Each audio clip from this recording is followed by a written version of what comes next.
बिहार विधानसभा चुनाव को देखते हुए आपने देखा होगा कि हर तरफ आजकल अक़लियतों की भी बात की जाती है, बल्कि हर चुनाव में अक़लियती आबादी कहीं ना कहीं एक बड़ा फैक्टर बनता आया है और हर सियासी पार्टी की नज़र जो है अक़लियती वोटों पर रहती है।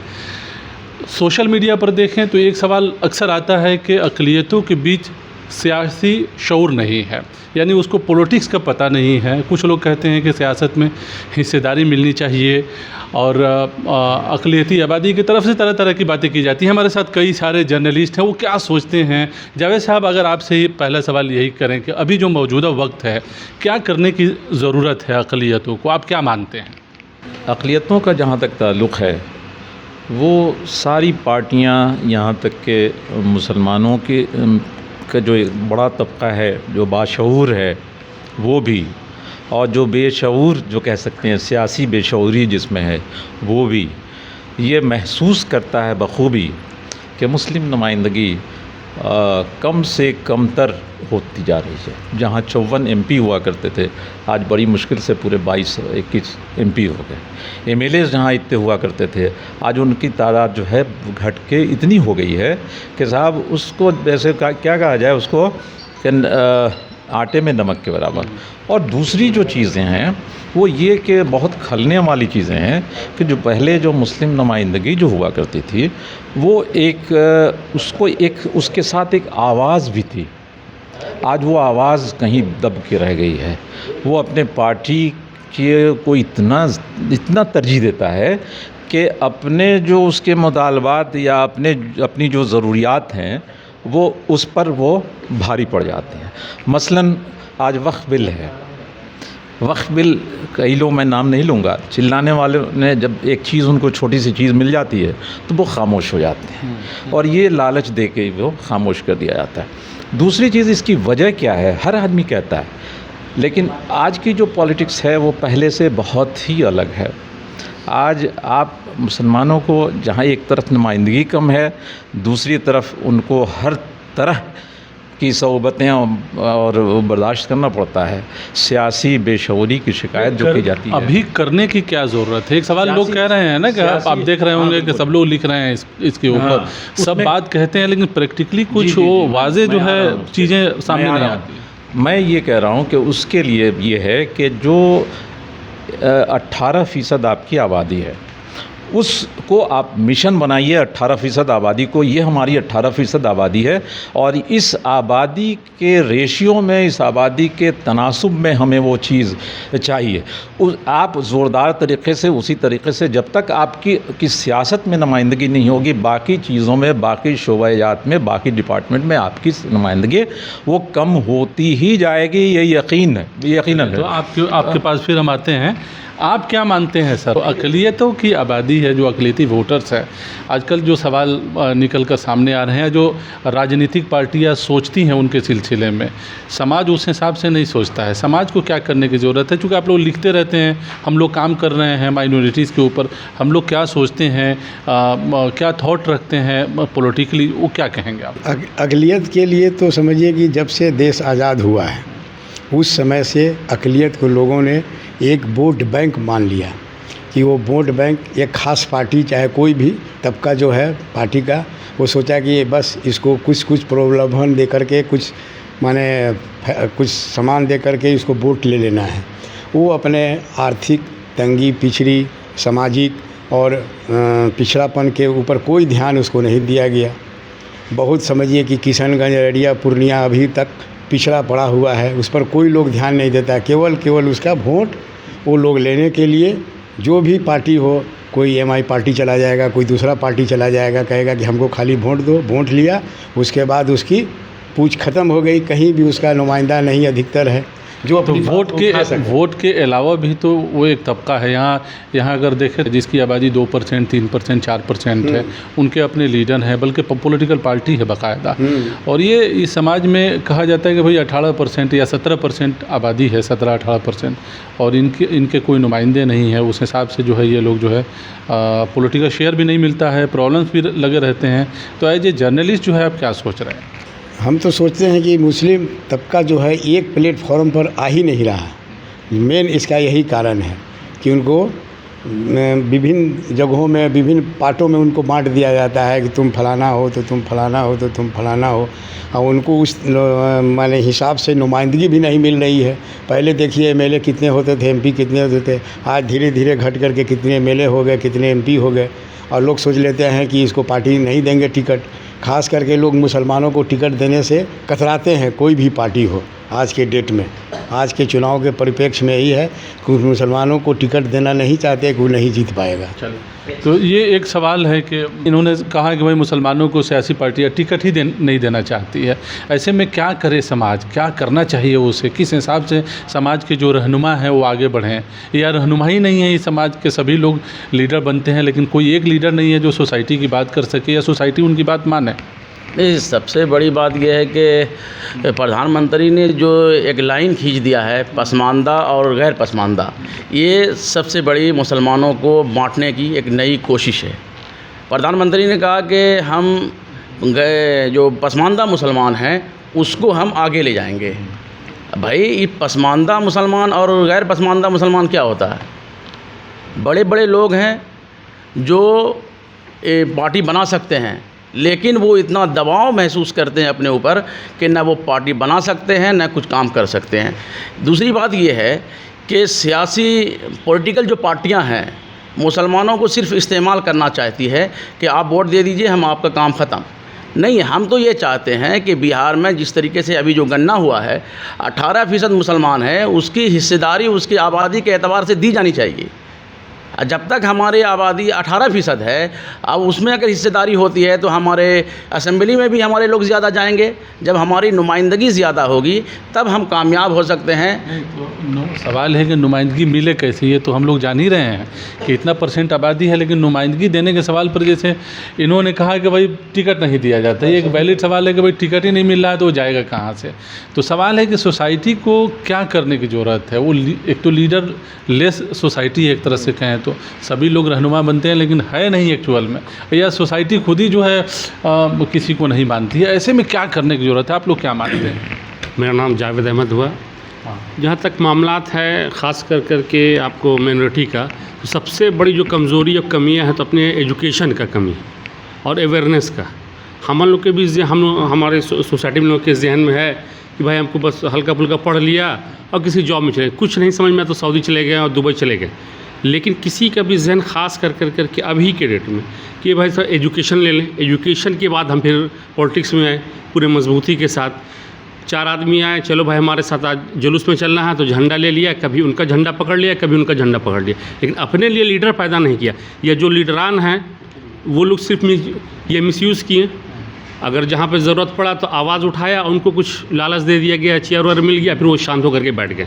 कोई मजबूत ऐसा कोई लीडर नहीं है। लेकिन उसकी कमी में मान लिया कि हम ही लोग हैं कि उस तरह के लोगों को हम लोग पैदा नहीं कर पा रहे, या जो लोग बढ़ना चाह रहे हैं तो उनको हम लोग कॉपरेट नहीं कर रहे हैं। तो चुनाव तो काफ़ी नज़दीक है, क्या कहेंगे? ये इतने सारे सवाल तो हमने किया, क्या मानते हैं आप? तो देखिए, मुसलमान जहाँ अक़लियत की बात है, बड़ा जज्बाती कौम है, इसको टैक्टिकल वोट करना आया ही नहीं। ऐसा नहीं कि लीडर नहीं हुआ, लीडर को सपोर्ट नहीं मिला। और जब गफ़ूर साहब थे, अब्दुल गफ़ूर जो थे उस सियासत था, तो उस वक्त उनको सपोर्ट मिला और वो आवाम पे भी ऐसे ही पकड़ लगते थे और हुकूमत पे भी आँख में आँख डाल के बात करते हैं। और दूसरा तस्लीमुद्दीन जो हमारे नज़र में है, उसके बाद हमको ऐसा लीडर देखने में नज़र नहीं आया अभी तक। और ये जो जदयू का जो चल रहा रिजिम, इसमें तो कोई लीडर ही नहीं है। तो हम लोगों को ज़रूरत है कि ऐसे लोगों को पहचानना जो हुकूमत से आँख में आँख डाल के बात करे और जिसको आवाम पे भी पकड़ हो, आवाम के जो नब्ज़ जो होता है उसका क्या मामलात है, क्या उसकी कमी है, कैसे दूर करना है, चाहे वो सियासी हो चाहे वो तालीमी हो। तो ऐसे लोग को पहचानने की ज़रूरत है। अभी क्या है कि कोई पार्टी हैदराबाद से चली आ रही है, उस पर रिसर्च करने की ज़रूरत है। अगर अच्छा है, हमारे लिए अच्छा है। नहीं तो रिसर्च कौन करेगा? सवाल तो ये है ना। रिसर्च मुस्लिम जो तबका है, जैसे माइनॉरिटी जो वोटर है, अल्पसंख्यक तबका गांव में है, कोई लोग पढ़ा लिखा है, कुछ लोग पढ़े लिखे नहीं है। तो एक आम जब मास की हम बात करते हैं तो मास जो है किसको देख रहा है? अगर वो अपने प्रॉब्लम को देखता है कि हमारा प्रॉब्लम हल नहीं हो रहा है, कि हमारे पास लीडरशिप नहीं है, और हर चुनाव में यही होता है कि लीडरशिप जो है सियासी नुमाइंदगी नहीं मिल रही है। ये भी लोग लिखते हैं कि मुसलमानों को सियासी शऊर नहीं है, भरा पड़ा रहता है एकदम सोशल मीडिया में। तो सियासी शऊर का मतलब क्या है, वो कैसे आएगा? सियासी शऊर जो है सबसे बड़ा है कि किसी भी जो क़यादत को उसको पहचानना पड़ेगा। अब यहाँ पर इतना मिक्स हो गया, हावी हो गया है। अभी मेरे भाई ने बोला सियासत चेंज हुआ है, अब इसमें कोई दो राय नहीं है कि आज जो है ना पैसे पे सियासत हो रहा है। वैसे लोग जो लड़ने वाले हैं, जो फ़िक्रमंद हैं, उनको पीछे कर दिया जा रहा है। तो वैसे लोग को आगे लाने की ज़रूरत है। अगर वैसे लोग आगे नहीं आएंगे तो जैसे हाल है उससे भी हो सकता है कि बदतर हो। आप क्या कहेंगे? आप बताइए कि जो अभी मौजूदा वक्त में जो मसाइल चल रहे हैं लोगों के सामने, चुनाव भी नज़दीक है, लोग जो है ज़ाहिर अपने अपने हिसाब से ही लोगों को वोटिंग करना है, किस पार्टी को करेंगे नहीं करेंगे ये उस टाइम में तय हो ही जाता है। और फिर ये सवाल जो है बना का बना रह जाता है। हर शख्स कहेगा सियासी शऊर नहीं है, सियासी हिस्सेदारी माइनॉरिटी को नहीं मिलती है, प्रॉब्लम उनके बने रह जाते हैं, मसले हल नहीं होते हैं। आप क्या कहें? हमारे दोस्त जावेद साहब, आपको राजेश जी, ज़िया साहब, सभी लोगों ने बोला कि इसको कैसे दूर किया जाए। तो हम कुछ डाटे पर आपको बात बताता हूँ जो आपके थ्रू, आपके चैनल के थ्रू ये हमारे कान आवाम तक पहुँचे और उनका आँख खुले, है ना, कि आज़ादी के 75 साल से आज तक ये बैठ के वही कान बात हम कर रहे हैं। जिस तरह से मस्जिद में कान ये बात होती नमाज़ पढ़ो, उस तरह के हमारे सियासी शऊर नहीं। तो सियासी शऊर का किसने कान ख़त्म किया? हम में सियासी शऊर है, मगर किसी ने डाटा मुझे नहीं बताया। आप ये देखा है कि 15% से 20% का विधानसभा ऐसे हैं जहाँ 73 हमारे कान में कैंडिडेट खड़े हो सकते हैं। जैसे आ जाइए कान में नवादा, आपके 55 कान में हज़ार हैं जिसमें कान में आपको, और उसके बाद ज़्यादा उसमें कान में 70,000 हैं। आ जाइए कान बेलागंज, आपको 65-91% मुसलमानों की आबादी है। आज़ादी के बाद से पहले कांग्रेस हमारी हुकूमत थी, उसने हमको कान में लालच दिया, हेलो सही कोई बात नहीं, मगर उसने क्या किया ये देखा कभी? हमारे तिजारत पर उन्हें हमला किया है। आप भागलपुर का कहना सिल्क का तिजारत हमारा था, मुरादाबाद का कहना हमारी प्लेट थी, और बनारस का हमारी ये कालीन थी। हमारी तिजारत को पहले उसने कहना ख़त्म किया। जब तिजारत ख़त्म हो जाएगा तो हम लोग शऊर का सियासी कहाँ से रहें? पहले आप रोज़ी रोटी खोजेंगे ना, तब न सियासी शऊर हमारी आएगी। ये जो सवाल जो अभी निकल कर आया है कि कोई एडुकेशन की बात कर रहे हैं लोग, कुछ लोग कह रहे हैं कि भाई से 18% है तो हिस्सेदारी मिलनी चाहिए। माइनॉरिटी के साथ एक मसला ये भी है कि उनकी रहनुमाई कहीं ना कहीं आज भी वो तंजीमें, मजहबी तंजीमें करती है और करती आ रही है। प्री इंडिपेंडेंस में इनके पास पॉलिटिकल रहनुमाई थी, कोई इसमें दो राय नहीं। पोस्ट इंडिपेंडेंस के बाद जो है कंप्लीट जो है रहनुमाई कहाँ चली गई? मुस्लिम संगठनों के हाथ में चली गई, आज भी है। उन्हीं की आवाज़ पर मुसलमान एक जगह जमा भी होते हैं और एक तरह से कहा जाए तो वोट भी करते हैं, कहीं ना कहीं एक रायनामा जो है बनता है। आप क्या मानते हैं कि उनकी भी तो जिम्मेदारी है चुनाव के वक्त में कि भाई जो हिस्सेदारी का सवाल है वो रहना चाहिए? यही हिस्सेदारी तो पहले भी लोग मांगते थे, आज भी मांग रहे हैं। उल्मा, उनका बड़ा अहम रोल होता है। हम और आप कितना भी पढ़े लिखे हों, लेकिन अगर उनकी ज़बान से अगर कोई एक चीज़ निकलती है तो बहुत ही बाअसर होती है।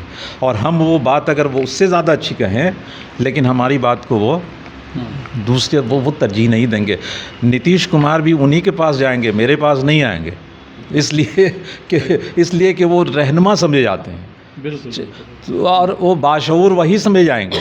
तो बेहतर ये है कि जो बाशऊर तबका, जो सियासी शऊर जो अपने आप को क्लेम करता है, जैसे हम जैसे लोग पढ़ते लिखते भी हैं, सियासत को भी समझते हैं, उस रहनुमा को जिस पे एतमाद सरकार भी करती है और आवाम भी करता है, तो उसको वो सियासत सिखाएं हम, ताकि वो चीज़ें जैसे आजकल अशराफ और अर्जाल और क्या क्या सब पसमानदा वगैरह वगैरह की बात सब अपनी जगह सब सही है। और उनकी नुमाइंदगी भी बिल्कुल मिलनी चाहिए। ये मेरा ख्याल है ये कि ज़रूर पसमानदों को ज़रूर नुमाइंदगी, लेकिन उसको आप ऐसे कॉन्फिडेंस में लेके आप काम करें ताकि वो अपने जो कह रहा है कि साहब हम तो आप चाहे जो चीज़ को भी हम सपोर्ट करेंगे, उसको आप एक प्लेटफॉर्म पर लाए और आप उस उलमा की मदद से आप ये काम करें। शिक्षा के कमी के कारण लोग कोई उलमा चाहे कोई बड़े उनके रहते हैं, उनको एक माने स्लोगन देते हैं कि आज तुम गांधी मैदान में इतना आदमी जुट जाओ, तो लोग बस बिना कुछ समझे अपना चले जाते हैं। कोई उसका क्या व्यू है, क्या उसका रिव्यू है, कुछ नहीं समझते हैं।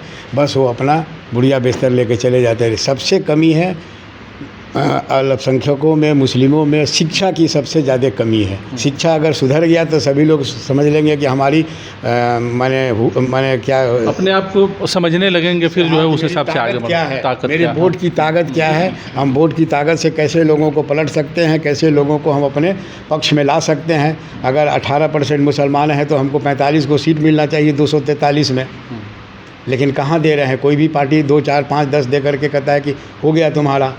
हाँ, बाकी लोग जो उसके रहनुमा है, जो उसके पीछे पीछे लगे रहते हैं, वो कहते हैं बस हमको मिल गया, बाकी से क्या मतलब किसी को। तमाम चीज़ हम लोग देख रहे हैं अपनी आंखों से। होना क्या चाहिए बिहार विधानसभा चुनाव को लेकर? जो है अभी जो तस्वीर बन रही है कि अलग तरह का चुनाव है ना, ये अब सबकी नज़र जो है माइनॉरिटी वोट पर है। होना क्या चाहिए, आप क्या मानते हैं? देखिए, हम लोग कोई भी काम करते हैं तो देखते हैं कि पहले क्या हुआ है और उसी के आगे काम करना होता है। जो दूसरी सियासी जमातों ने किया था पहले, जैसे अभी आरजेडी की बात हो रही थी और ख़ासतौर से बिहार में यादव समाज है, यादव समाज ने जो स्टैंड लिया कि अपने ज़्यादा से ज़्यादा लोगों को अरकान असेंबली बनाया, अरकान पार्लियामेंट बनाया, क्या बनाया, वो अपने वोट को सेंट्रलाइज़ किया, जोड़ा एक दूसरे के साथ। इसलिए देखिएगा कि यादव की तादाद जो है उससे ज़्यादा कहीं कहीं पे उनकी तादाद है। इसी तरह से आप राजपूत वोटर्स को देखिए, राजपूत वोटर्स का जो नंबर है अभी भी पार्लियामेंट में जो फिगर है लास्ट भी, वो बहुत ज़्यादा है, उसका तनासुब बहुत ज़्यादा है, मेरा तनासुब कम है। तो हमको देखना होगा कि हमको बराबरी इन दो कास्ट से कम तो कर सकते हैं कि इनकी तादाद जैसे कैसे बड़ी कर है, सकते हैं आप वैसे हम- बताइएगा ना कि लोग क्या करें, किस हिसाब से जो है उसको काम करने की ज़रूरत है, या जिस ऑर्गेनाइजेशन को, माइनॉरिटी संगठन को लोग मानते हैं, वो संगठन को क्या करना चाहिए। सिर्फ ऐसे ही तो नहीं है कि हम कुछ भी कह दें, लाहे अमल जो है कुछ है नहीं, मुरतब नहीं हो रहा, और लोग जो है जाहिर है अपने हिसाब से वोट करेंगे। नहीं, कोशिश तो ये करना पड़ेगा कि हम जो वोट काटने वाले लोग हैं उनसे तो बचना पड़ेगा। आपके पास तो वोट उतना ही है जितना बचा हुआ है, आप उस वोट को करते क्या है कि कुछ अपने छोटे छोटे हिस्से फ्रैक्शन में, स्मॉल फ्रैक्शन में उसको बांट देते हैं। 10,000, 5,000, 3,000 जो वो उस तरह के वोट कैंडिडेट्स हैं उनको, उनसे बचें, इज्तनाब करें और ज़्यादा से ज़्यादा एक जगह दें, वोट करें। साथ में दूसरे कास्ट का वोट जो है उससे आपको जुड़ना पड़ेगा, चाहे वो कोई भी समाज हो। लोग जो है जात पर या कास्ट के ऊपर जो है वोट यहाँ पर होता है अक्सर हम बिहार में, और पॉलिटिकल पार्टियां भी कहती है कि भाई उनकी इतनी आबादी है और वो अपनी पार्टी चला रहे हैं, या इतनी आबादी है उनको इतना सीट मिल रहा है, हो भी रहा है। यहाँ पे MIM जो यहाँ पे आई है, MIM के बारे में लोग कहता है कि भाई ये मुसलमानों की बात करते हैं। मान लीजिए कि मुसलमानों की बात करते हैं, आजकल सोशल मीडिया पर MIM को लेकर जो है यंग जनरेशन में एक अलग सा क्रेज है। भले वो चुनाव जीते नहीं जीते ये अलग बात है। क्या मानते हैं आप लोग, क्या मानते हैं, क्या कहना है? ऐसा बोलते हैं हम कि अभी आपने बोला जो कि MIM जो मुसलमान की बात करता है, तो इसमें कोई दिक्कत नहीं होना चाहिए, बात तो सही है। देखिए, 2 रिज़ल्ट होता है, एक प्री इलेक्शन और पोस्ट इलेक्शन। तो प्री इलेक्शन में तो बात सही है, यहाँ पे जायज़ है कि हाँ भाई ठीक है, सब कोई अपने लिए मर रहा है। लेकिन पोस्ट इलेक्शन के बाद हमारे यहाँ इतनी गरीबी है, इतना मुफलिसी है, इतना कि उसके बाद जो जहर अदर में जो जाता है, मतलब वो भी तो हिंदू करेगा जब आप मुसलमान कर रहे हैं, उसका असर इतना ख़तरनाक होता है कि उन लोगों को सहना पड़ता है। तो उन पार्टी को भी चाहिए कि ऐसा बैलेंस करें, इसलिए कि हम लोग जमहूरी इसमें रह रहे हैं, तो यहाँ पर जो जमहूरियत है उसमें रह के आपको अपनी डिमांड को मानना है। सीधा सीधी मान लें तो जो संविधान बाबा साहब भीमराव अम्बेडकर ने लिखा है उसको लागू कराने का कोशिश करना है। देखिए भाई, ओवैसी साहब बी टीम कहा जाता है, मुसलमानों का है, ओवैसी साहब को कहना पार्टी चलाने नहीं आता, एकदम साफ ही। तो अभी छाए हुए हैं अभी सबसे हाँ, ज़्यादा क्यों नहीं आता है? हाँ। हिंदुस्तान आप आ रहे, ये देख लीजिए का नाम बीजेपी को, बीजेपी 38-40% का नाम वोट ला करके वो जीतती है ना। अब 60% लोग ऐसे हैं जो का नाम है आपको RSS के कार्य एजेंडा को नहीं मानते, 60% लोग हैं ना। तो 60% को का नाम हमको लेके अगर चले ओवैसी साहब, तो क्या हमारी हुकूमत नहीं बन सकती है? कि जो मुस्लिम तंजीमें हैं, जो पहले पर्दादारी थी कि जो अनाउंसमेंट हो गया, जैसा आपने पहले बताया कि उनके नाम पे वोट मिलता था, अब चूँकि सोशल मीडिया का ज़माना, सारे लोग एक्टिव हैं, तो ये पता रहता है कि कौन क्या कर रहा है। तो अब ये मुस्लिम तंजीम को मान लेना होगा कि इस देश में क्या कहते हैं कास्ट बेसिस है और कास्ट पे चल रहा है, मुसलमान में भी कास्ट है। अब ये इन्हीं लोग का बासर तो यही लोग हैं, तो इन लोगों को सियासी गलियारे में इन लोगों के हक के बारे में बात करना होगा। पिछले चुनाव को आप देखें, 2020 के चुनाव में देखें, MIM ने उधर से 5-6 सीट जीता, लेकिन क्या हुआ उसका हसी, वो एक तबका, एक पार्टी ने उसको 5 आदमी को अपने पास ले लिया, 4 आदमी को बुला लिया, एक आदमी छूट गए। तो ये क्रेज तो नहीं हुआ। उनको तो अडिग रहना चाहिए कि हमें MIM के वोट पर मुस्लिमों के नीचे तबके के, पिछड़े, गरीबों, दलित सबसे जीते हैं। हम उनके विकास के लिए काम करें। एक तरह से धोखा दे दिया, धोखा दे दिया उनको। मैं राजेश जी एक बात जो कह रहे थे उसको सोचना ज़रूरी है कि ओवैसी पार्टी तो लॉन्च कर चुके हैं यहाँ, और वो 5 सीट लेके भी, जैसा अभी राजेश जी ने कहा कि 5 सीट लाया और उनकी 4 सीट अगवा कर लिए गए, लेकिन इसका फ़ायदा मुसलमानों को नहीं मिला, क्योंकि उसकी सरकार तो थी नहीं कि फ़ायदा मिलता। लेकिन मुसलमानों को जिस तरीके से मौजूदा वक्त की हुकूमत ने भी धोखा दिया है, बस पेट में छुरा तो कांग्रेस नहीं मार रहा है, आज JDU मार रही है, सब मार रही है। इससे मुसलमान कहीं ना कहीं जाके परेशान हुए हैं कि हमें कुछ सोचना होगा। तो उस सोच का नतीजा ये है कि ओवैसी साहब मैदान में आए हैं, और हमें लगता है कि इस चुनाव में जो 25 में होने वाला है, ये फैक्टर बहुत काम करेगा और तकरीबन 6-7 सीट लेकर वो सामने आएंगे।